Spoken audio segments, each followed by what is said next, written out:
Hello friends, welcome to EduCBA's program on financial accounting. Financial accounting program has been primarily designed to make you start from scratch and take you to a level where you can apply this accounting concepts in a professional environment. So this program is essentially useful for people who are from the non-accounting background, say for example marketing, IT, production, human resource, etc. And this program is divided into two parts, part 1 and part 2. Part 1 primarily introduces you to the world of financial statements. Financial statements are like income statements, balance sheets, and cash flows. So here you can see, we have introduced you to income statement, what is fiscal year, what is calendar year, what is the typical income statement format, what are the profit margins, how do you kind of go about looking at non-recurring items.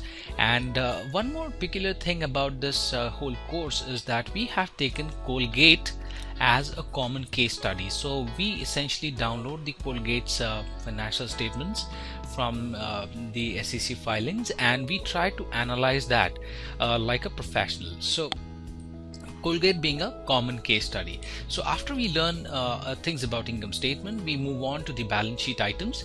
And balance sheet is nothing but it gives you the total assets of the firm and how they are used. So we look at what is current assets, what is current liabilities, and long-term assets and long-term liabilities. And there are sections called shareholders equity. So these are the second parts of the part 1 which we discussed.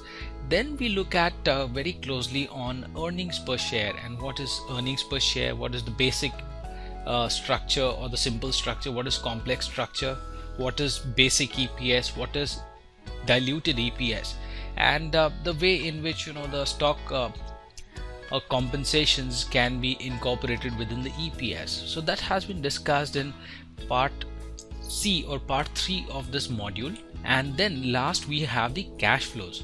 Cash flows is basically the king. So from the point of view of organization, how is the cash managed? So cash flows is divided into 3 parts: cash flow from operations, cash flow from investments, and cash flow from financing. So all in all, this part 1 actually gives you 4 things. 1, it makes you aware of what is the income statement. Number 2, it gives you a snapshot of what is balance sheet. Number 3, it details you to an understanding of what is earnings per share and why it is important. And number 4, what are cash flow statements. So that's what we primarily cover in this section, which is part 1.